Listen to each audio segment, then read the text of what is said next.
Mesdames, Messieurs, bonjour, bonsoir. Bienvenue sur Dauphin News à l'heure du journal hebdomadaire. Contente de vous retrouver pour cette nouvelle sortie. Bon dimanche à vous. Voici les titres qui ont dominé l'actualité au cours de cette semaine. Les produits pétroliers en réduction de prix. La congresswoman Maxine Waters a écrit à l'ambassadeur des États-Unis en Haïti. La grande ouverture de Blondie Ferdinand Store & More boycottée par des tirs de gaz lacrymogènes. Fatima Altieri fait la couverture de Gmaro Magazine. De l'actualité internationale, une femme noire dirige un parti fédéral au Canada, une grande première. La dernière otage française dans le monde est libérée.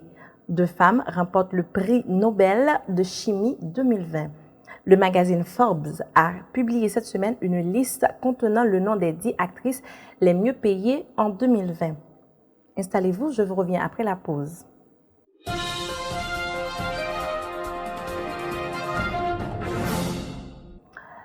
Bonsoir, bienvenue dans le développement du journal. Au cours d'une élection organisée au barreau de Port-au-Prince le 9 octobre 2020, Marie-Suzy Legros est élue bâtonnière de l'Ordre des avocats.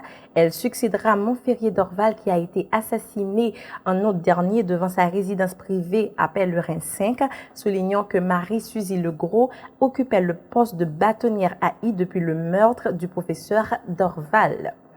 Suite à l'appréciation de la gourde face au dollar, le gouvernement haïtien a fait une réduction sur le prix des produits pétroliers, à savoir le gasoline, le diesel. Désormais, le gallon de gasoline se vendra à 201 gourdes et le diesel à 174 gourdes, sauf le prix du kérosène qui ne sera pas varié. Il se vendra toujours à 173 gourdes. Dans une lettre adressée à l'ambassadeur des États-Unis en Haïti, en l'occurrence Michelle J. Senso, la députée démocrate Maxine Waters lui rappelle son expérience diplomatique et l'exhorte à ne pas appuyer ni cautionner les élections illégitimes et inconstitutionnelles prévues par le président de la République Jovenel Moïse.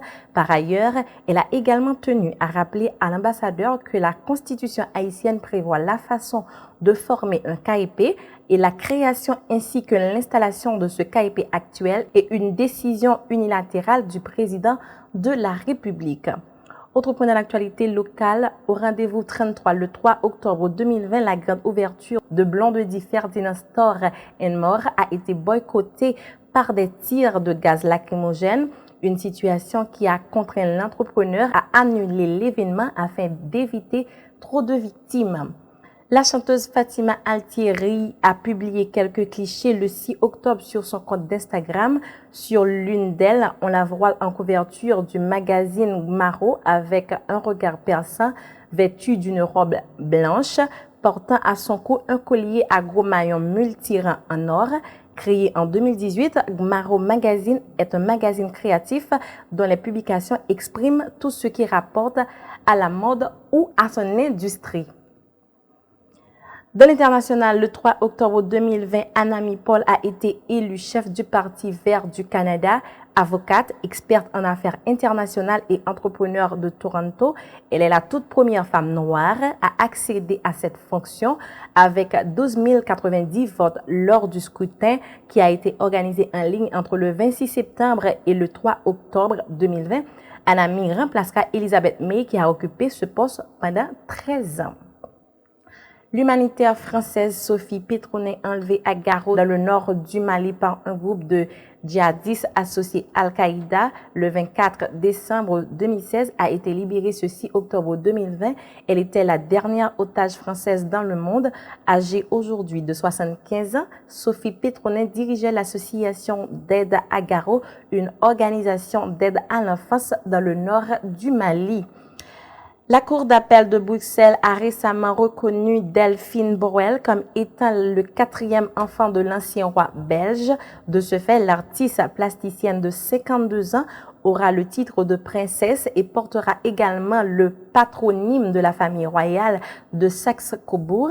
À noter que ce n'était qu'en janvier dernier que l'ex-roi Albert II avait admis d'être le père biologique de Delphine Borel après avoir pris connaissance des résultats du test ADN auquel il avait fini par accepter de soumettre. Le 6 octobre 2020, le magazine Elle a annoncé que Kamala Harris fera la couverture du numéro de novembre prochain. Dans la rubrique Women and Politics du magazine, la sénatrice californienne qui est très attendue pour le débat vice-présidentiel ce mercredi, parlera avec la célèbre auteure Ashley Ford du pouvoir de l'optimisme, de son combat pour la liberté et de sa passion de toujours pour lutter et l'égalité. Rappelons que la sénatrice Kamala Harris a été la deuxième femme noire à être élue au Sénat américain et est devenue cette année la première candidate noire à la vice-présidence. Ce 7 octobre, Emmanuelle Charpentier et Jennifer Doudna remportent toutes les deux le prix de Nobel de chimie pour leurs travaux sur les ciseaux moléculaires. C'est la première fois qu'un duo 100% féminin remporte un Nobel scientifique. La Française Emmanuelle Charpentier, 51 ans, et l'Américaine Jennifer Doudna, 56 ans, ont reçu le prix pour la mise au point des ciseaux moléculaires capables de modifier les gènes humains.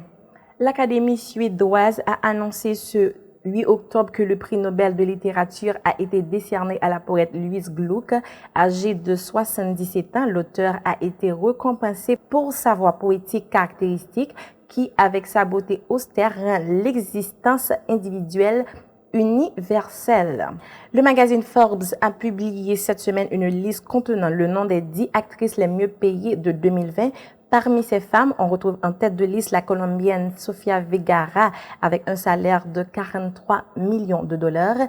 Angelina Jolie en deuxième position avec 35,5 millions de dollars. En dernière position, on retrouve Viola Davis de la série How to Get Away with Mother qui gagne 15,5 millions de dollars.